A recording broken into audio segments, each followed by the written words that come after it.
Assalamualaikum warahmatullahi wabarakatuh. Selamat datang di channel Resensi Institute. Tahukah Anda jika otak kita mampu mendeteksi kalau Anda ragu kepadanya? Ataukah Anda percaya kepadanya? Jika Anda meragukannya, maka dia pun tidak akan menunjukkan dirinya. Tapi jika Anda percaya kepadanya dengan keyakinan penuh, maka dia pun akan memperlihatkan siapa dirinya. Tahukah Anda jika kehebatan otak kanan ini sampai-sampai mantan Presiden Amerika Serikat Barack Obama berinisiatif meluncurkan program penelitian untuk mempelajari otak manusia. Tapi, mengapa bangsa kita kurang tertarik untuk mengetahui dan menggunakannya? Dalam Al-Quran difirmankan bahwa dan sesungguhnya telah kami muliakan anak-anak Adam. Kami angkut mereka di daratan dan di lautan. Kami beri mereka rezeki dari yang baik-baik dan kami lebihkan mereka dengan kelebihan yang sempurna atas kebanyakan makhluk yang telah kami ciptakan. Salah satu kelebihan yang sempurna itu adalah manusia diciptakan dengan bibit sperma yang unggul.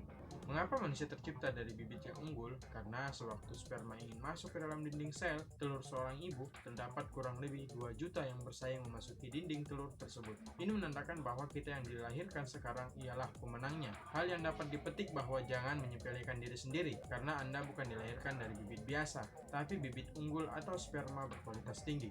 Dan masuk akal ketika Anda menjadi orang yang sukses dan terkenal karena Anda adalah bibit yang unggul. Kebanyakan dari kita tidak tertarik dalam mempelajari sesuatu atau mengetahui sesuatu lebih banyak terhadap suatu ilmu karena kita belum merasakan kehebatan otak. Kita tidak sadar bahwa kehebatan otak bisa melampaui apa yang kita pikirkan. Padahal otak kita sangat cerdas dan mampu menjalankan perintah atau tugas yang begitu banyak dalam waktu bersamaan. Walaupun seluruh informasi yang ada di dunia dimasukkan ke dalam otak manusia, otak tidak akan penuh, bahkan belum cukup separuhnya terisi.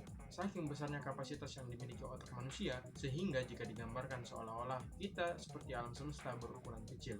Ini adalah keajaiban luar biasa yang diberikan Allah Subhanahu wa taala yang Maha Perkasa kepada manusia.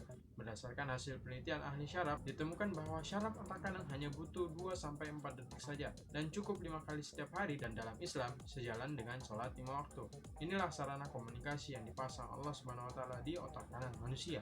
Berbicara tentang otak kanan, maka kita akan memasuki frekuensi otak kiri. Otak kanan adalah frekuensi FM pada pesawat radio, sedangkan frekuensi AM adalah frekuensi otak kiri. Mengapa demikian?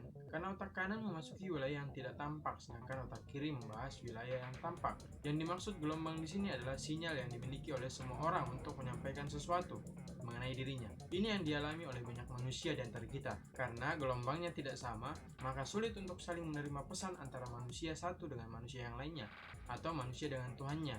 Hal ini pula banyak dialami oleh tenaga pendidik kita sehingga sulitnya transfer ilmu. Karena antara gelombang pendidik dengan yang dididik tidak sama, sehingga komunikasinya tidak lancar.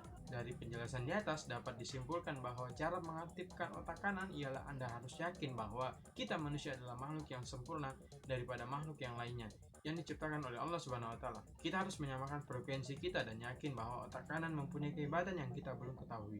Kemudian kita adalah makhluk luar angkasa sama dengan makhluk yang lain, tinggal di planet lain selain bumi dengan galaksi Bima Sakti. Dan mengejutkan, gelombang otak kanan, langkah ini membutuhkan keyakinan penuh dari Anda bahwa otak kanan masih bisa diaktifkan oleh Tuhan yang Maha Kuasa. Seandainya manusia sejak awal sudah menyadari kecanggihan dan kemampuan kapasitas otaknya, maka sejak awal pula manusia ingin membuktikan kehebatan otaknya. Tapi sayang, seribu sayang, bagaimana anak didik kita dapat mengetahui kehebatan dengan kecanggihan otaknya kalau pendidiknya dan orang tuanya sendiri tidak mengetahui kapasitas dan kemampuan otak manusia? Dan inilah yang terjadi di negeri tercinta ini. Terima kasih. Ada pertanyaan?